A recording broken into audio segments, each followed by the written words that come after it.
Welcome back to the Holotables, guys. We're going to talk today about the Resistance faction a little bit more. We're going to talk about just a brief overview of a few of the kits and why they're important.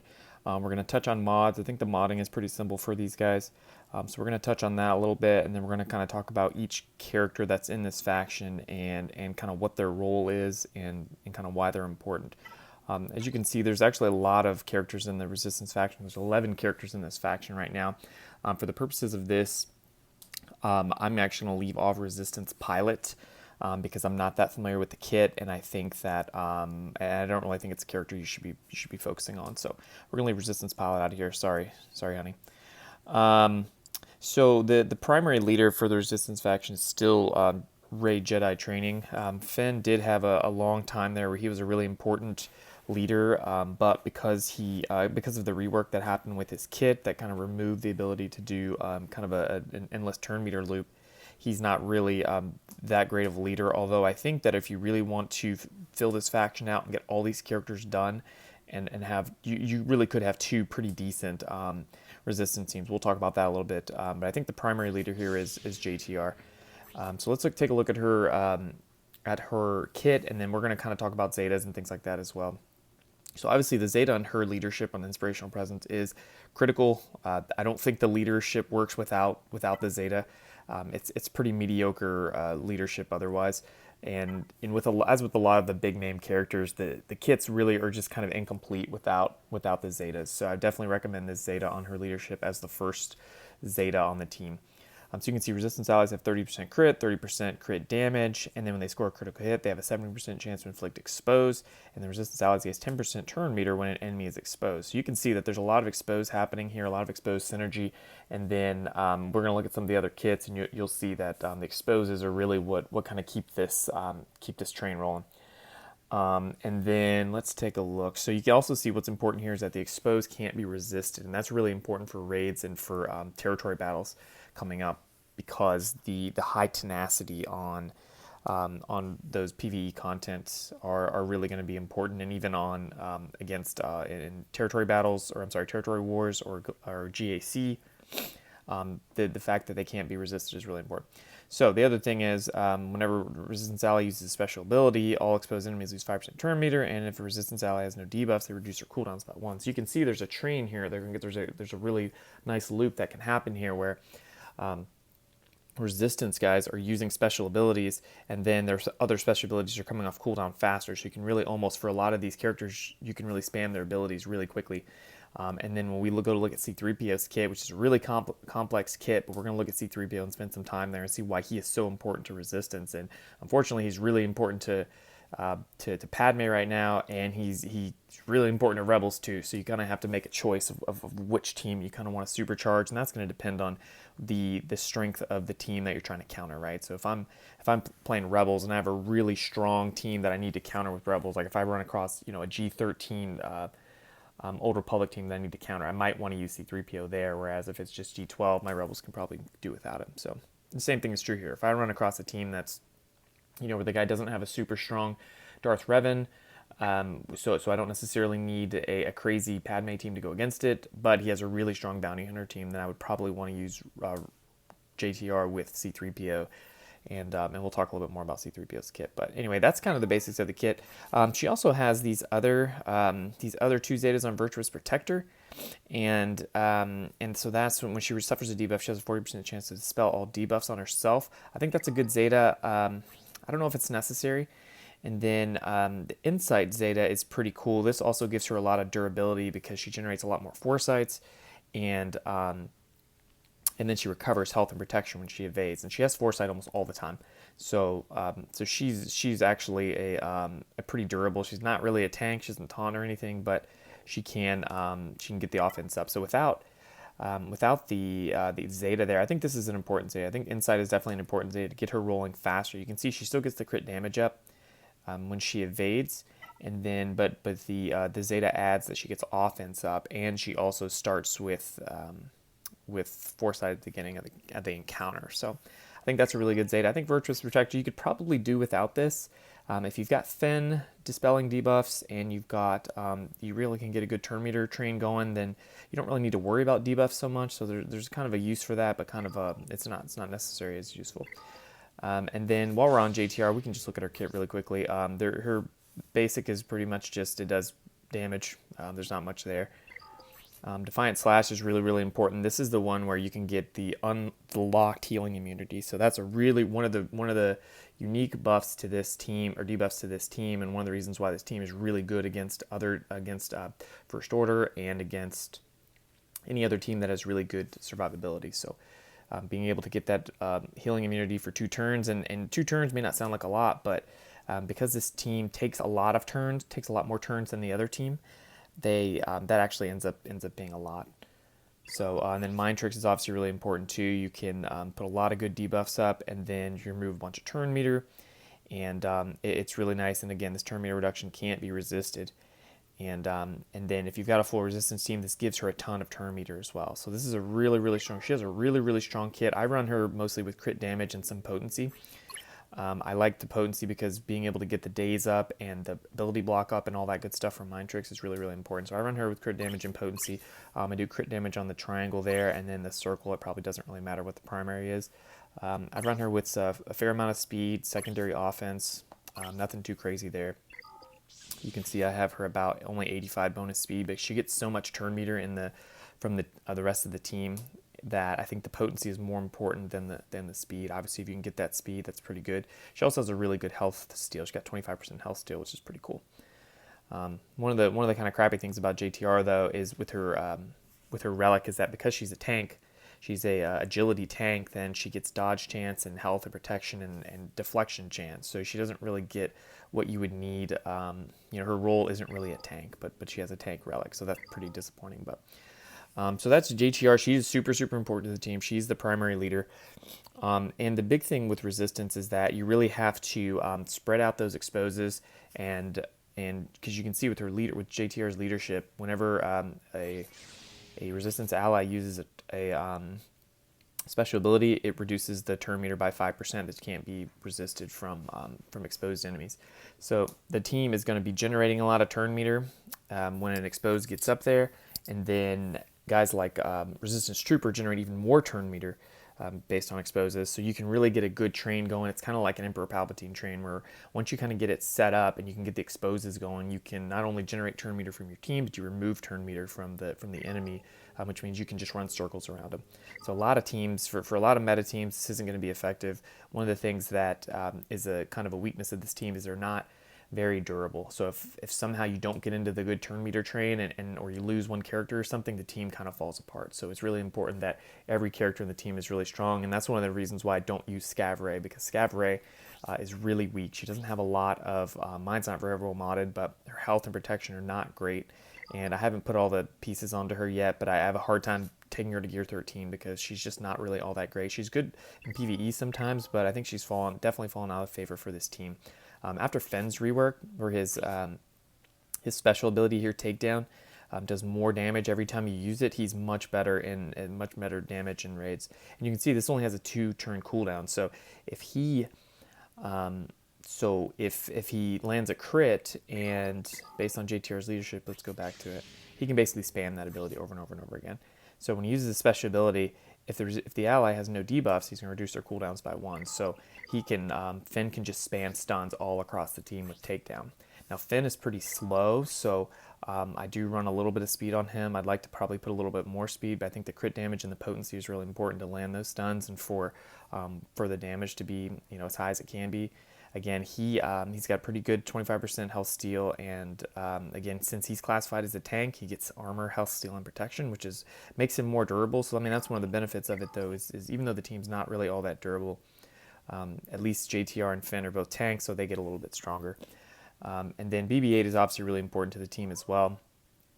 He is. I actually don't have this Omega on there. I don't like that Omega, but Illuminated Destiny is really, really strong. You can see it exposes the enemies. We talked before about the exposed synergy, and then they gain all these lovely buffs for 4 turns. It's really long. It's a lot of turns because again, this team's going to be taking a lot more turns than the enemy team because they have so much turn meter. So it really does help a lot. The other cool thing about this is it recovers 20% protection, and everyone has pretty strong health steal. So the health steal and the protection means this is a good team that you can definitely get You can get 60 banners. This is a 60 banner team here, and that's what's really, really important about it. This is also a team you can underman as well. You can run, just Finn, BB-8, and Rey, and take down some pretty decent teams. Let's take a look. So BB-8 also has good counter chance, which is pretty cool. He on his basic, he can do tenacity down in days. So those are two really strong debuffs on this team, and you're often going to be calling in BB-8 with JTR's special, because he's going to call another random resistance ally to assist. So self-preservation protocol, I think this Zeta is pretty good. So the roll with the punches, that is a Zeta. I think that's a good Zeta. I think it's important for this team. It gets the turn meter train going. One of the things about this team is that it is a very Zeta heavy team. So if you're going to have 3 on JTR and 2 on BB-8, and if you throw R2 in there, both of his Zetas are good too. That's 7 Zetas.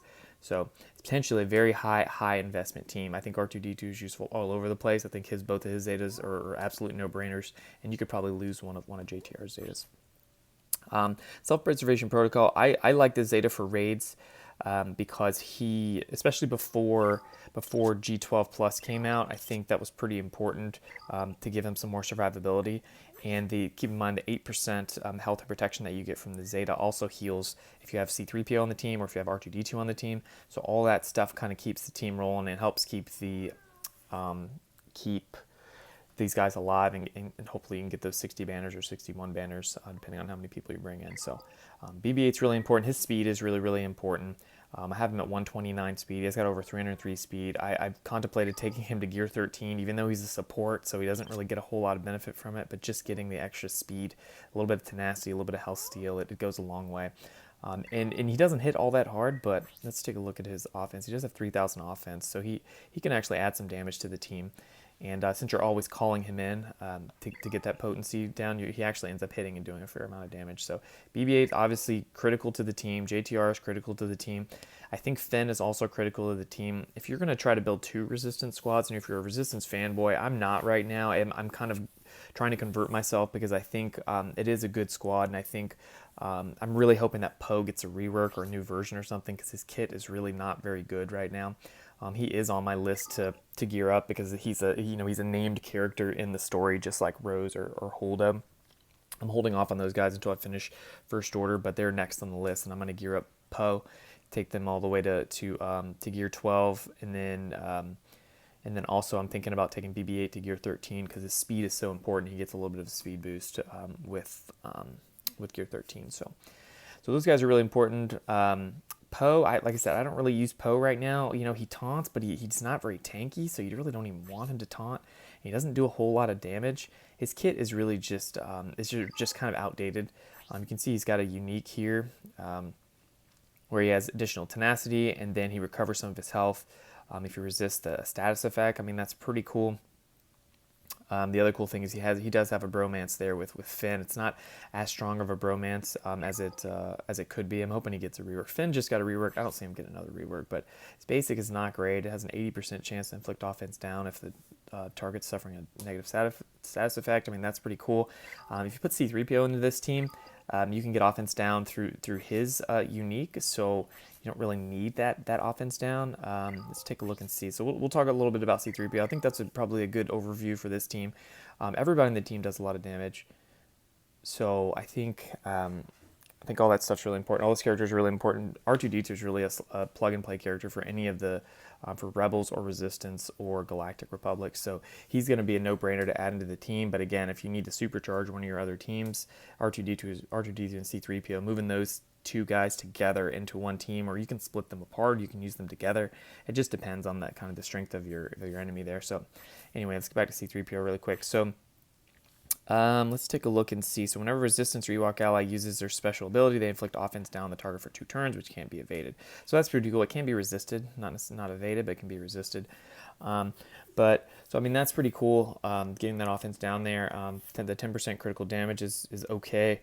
The other cool thing is they get 30% critical damage when they have stacks of translation. So because C-3PO does so many, he's pretty fast too, and his oh my goodness special is only a 3-turn cooldown, so he's going to use these special abilities. He synergizes really, really well with this team.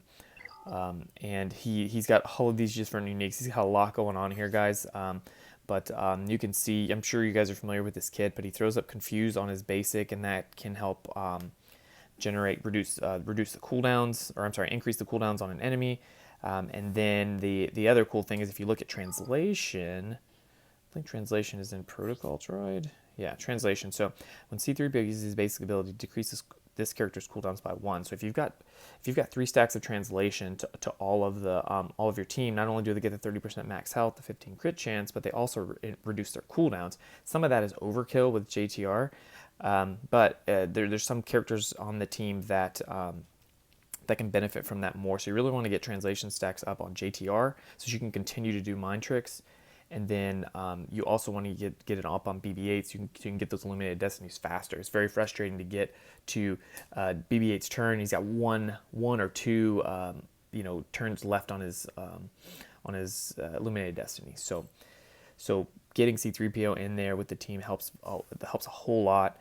And yeah, this is just a really strong synergy with Resistance. I mean, unfortunately, he has a little bit too much synergy with all of these different teams, because you can see he gives the 10% defense penetration to Resistance. He gets the 10% critical damage, and then additional 30% if they've got the translation stacks.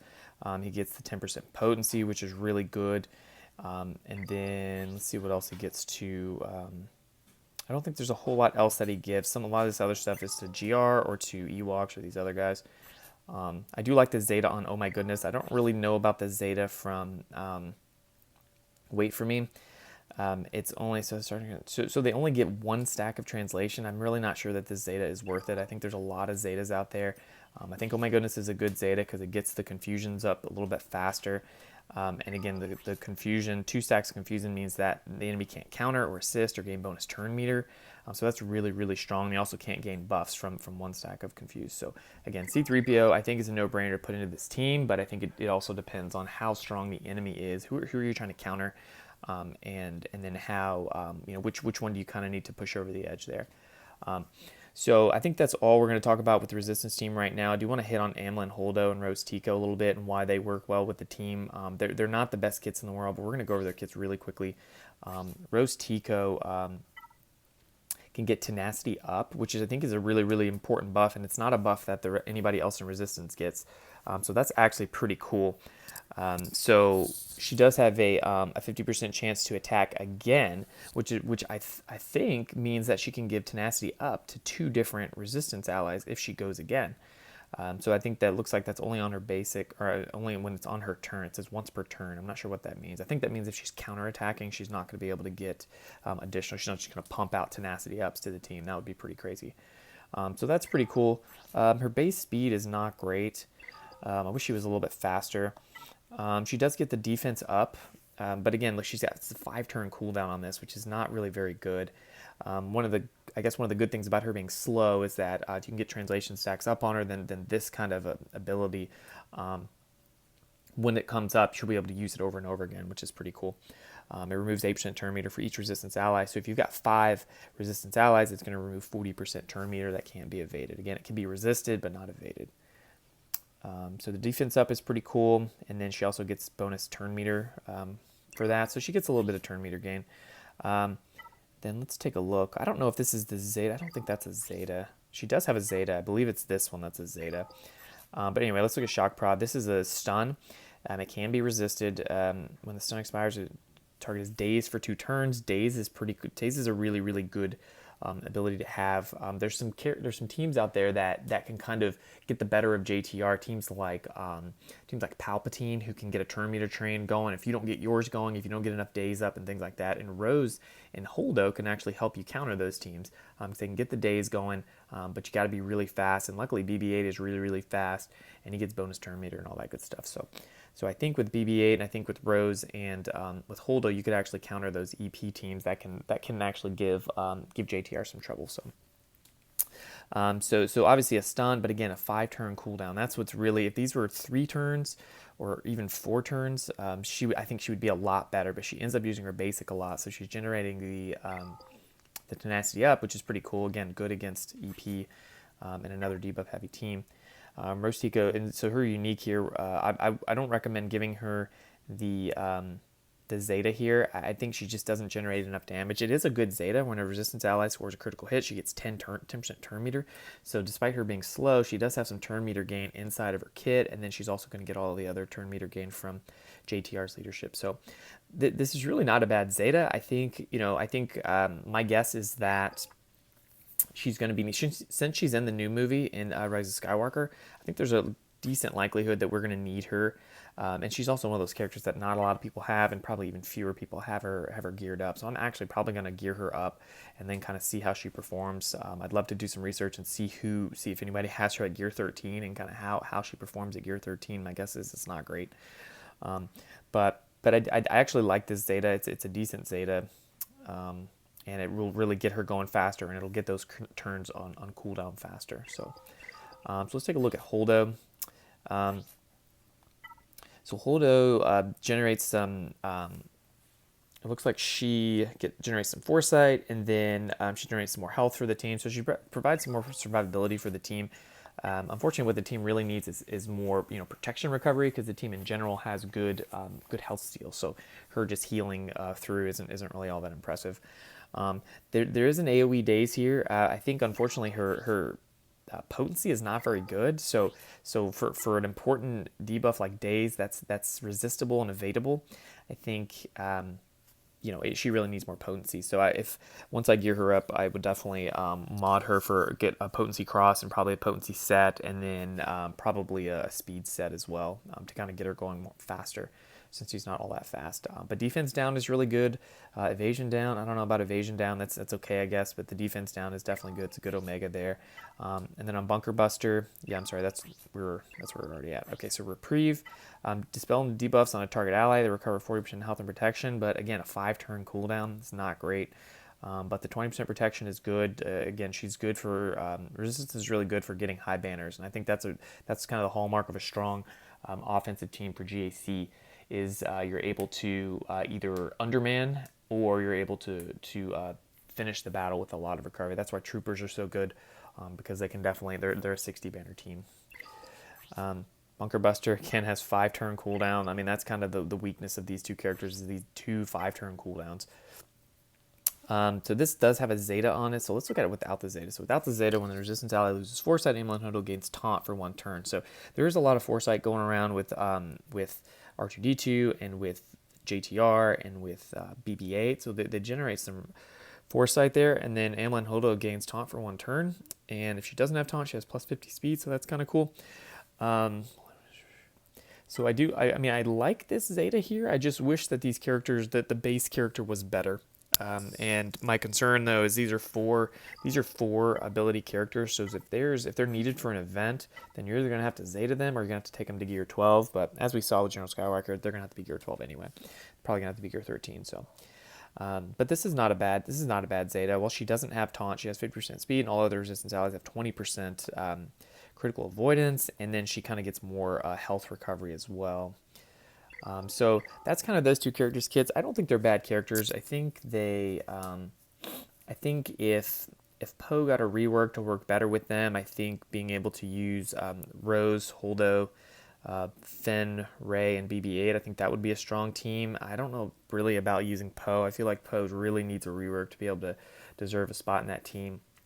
I would probably rather use Rose than Poe, because Rose can do a lot of stuns. She gets the tenacity up. She does the defense up, so she can make the team kind of run a little bit better. And with her Zeta, she's going to end up taking a lot of turns. So modding her for a lot of speed, so she can kind of get a lot of turns and then high potency as well.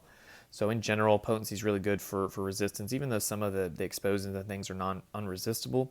Still having those, having the ability to put the debuffs up and being able to get the stuns out and those kind of things are going to be really important. So I think that's pretty much all for now. We kind of hit on the mods really briefly. Like I said, crit damage is really important for this team. For Finn, for JTR, speed is really important for BB-8. I think for Rose and Holdo, speed and potency are going to be really important. And then for R2D2, his speed is important, but again, I run him with Galactic Republic, so his mods are a little bit weird right now. I'm running a lot of health, and I'm actually running a protection arrow on him. I don't recommend using that when you're running him with resistance, but I like to get him as beefy as possible if he can share those through his number crunch. So his number crunch, he gets to share. He gets 10% max protection, offense, and max health. I guess it depends on the team. So, but he does share the max protection, offense, and health and potency. So getting those stats high for him is really important. He doesn't share his speed, so speed isn't as important, but obviously you want him to get going. So I think that's all we're going to talk about for now. I'm going to plan to continue to do some more videos about the Resistance Squad. I don't think they're covered very heavily right now with any of the other content creators. So it's a team I'm interested in. It's one that I'm kind of working on right now. As soon as I'm done with First Order, we're going to be right onto Resistance, and First Order is coming along pretty well right now. You can see I'm going to take Kylo Ren to R3, and then we're going to get First Order Executioner probably to R5, and then we're going to do First Order Officer, and then beyond that, I'm probably going to not going to gear any of the other ones up for now. I do want to get First Order Officer to gear 12, and then from there, I think we just have to kind of wait and see what we think is going to be required. But again, I think I'm really one of the primary reasons I'm looking at Resistance right now is because I do think they're going to be required for some event. Resistance is the only faction that's not required for one of the only factions that's not required for a legendary event. They are required to get JTR, but that's an old event. It's a two-year-old event, so I think they're definitely going to be one to use. And a lot of the common teams that you see on defense in GAC and TW can be countered very easily with JTR. I mean, even the Geos, you can take out Geos with JTR. So if you use C3PO and R2D2 and I think Finn and BB-8, that team can counter Geos pretty well. So Geo's a very common team. First Order's a common team. Phoenix, Old Republic, probably Troopers too. First Order, like I said, Ewoks. There's a lot of teams that JTR can counter. So I think it's an underappreciated team, and it's definitely a team you should consider going into Rise of Skywalker and getting those guys ready.